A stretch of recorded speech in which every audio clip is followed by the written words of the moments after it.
All praise to Richard Dawkins, because he is a godlike figure. You know what I find very, very interesting? That those people who say, oh, I hate God and religion, all that stuff, and they make, well, not in a London accent, but they make all these jokes.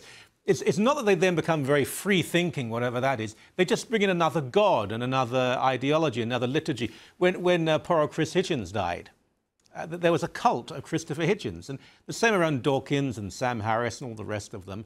People listen to their every word. What do they think? What do they think? Well, believe me, they're very fallible. And Richard Dawkins in particular, who is, come on, one of the great public intellectuals of the world. He's enormously well known. He sells probably millions of copies, certainly hundreds of thousands of copies of his book. I'm not sure how many people actually read them, but they certainly do buy them.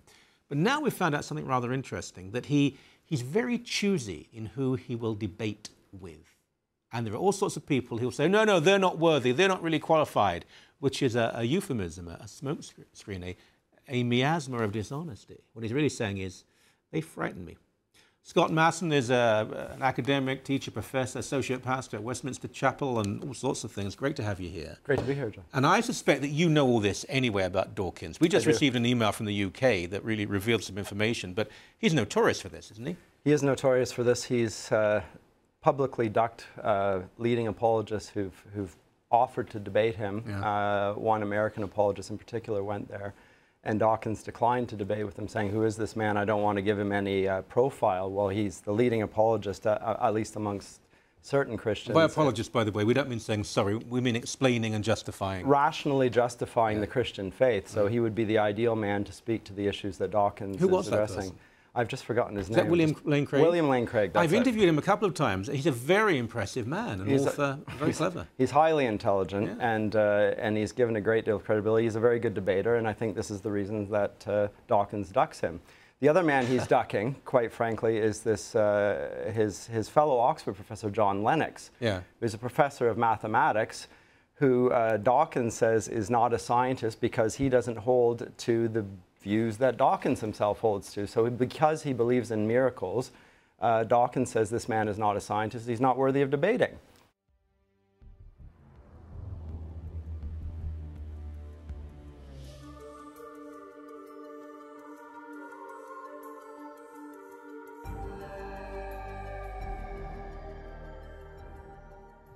So, professor of mathematics at Oxford, which is pretty impressive, I have to say. One would have thought.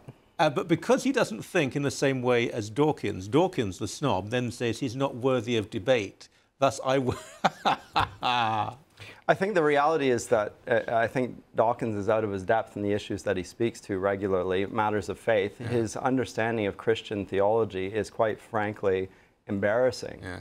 If I spoke about biology and tried to present myself as credible in that way, in the way that he does about Christian theology, people would be ridiculing me. Yeah. And they should be ridiculing Dawkins, except it fits into a media bias that is against the Christian faith, quite frankly. And it must be said on Dawkins' account, he is the professor of the public understanding of science. Now, that is a chair that was created for him. And Dawkins, as a scientist, I'm not a scientist, but just to explain, a chair, most people realize, that means a professorship. It is. But this professorship was created explicitly for him because he is a very good propagandist for science. And he's a very good writer. He's very readable. But his own credentials as a scientist are much in dispute in the scientific community. They find some of his, particularly his utterances on the Christian faith, highly embarrassing. I'm glad you said this because, I mean, I don't know Dawkins. I knew Chris Hitchens. I don't either. Well, I used to work with him, and very funny, very charismatic, very impressive man, and often a very kind man too.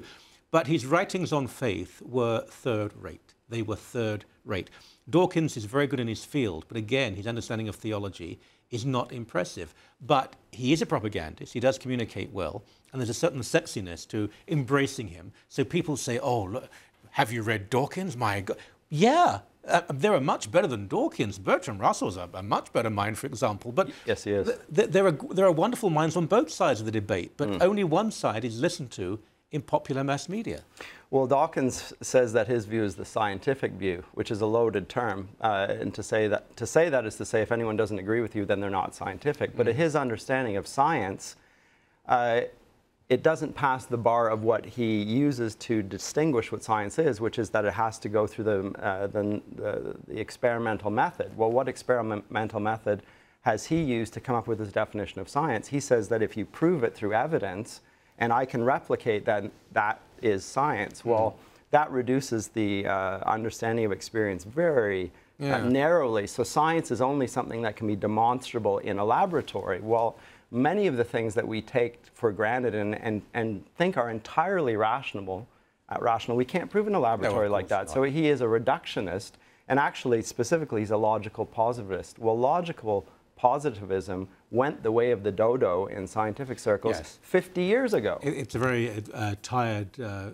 philosophy today. Entirely discredited. Kepler, Newton, Copernicus, Faraday. I mean, the Christian scientists, the list just goes on to this day. And on and on. But it's fascinating, really, to see how the whole culture has been swerved and shaped in the specific way that because he acts clever, because he appears clever, and because, frankly, he is clever. He's clever. In certain areas, he must know the answers to everything.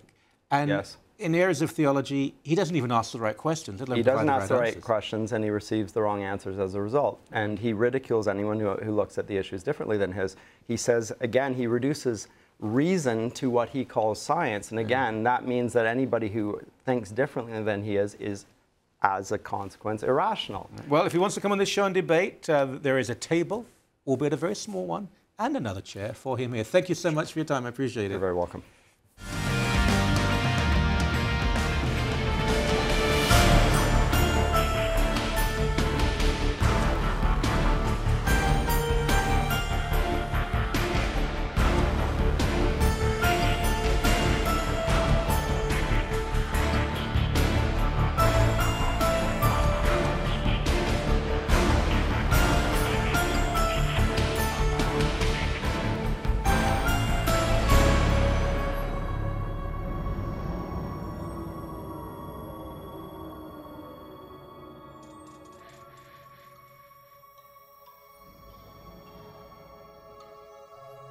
The why question is just a silly question.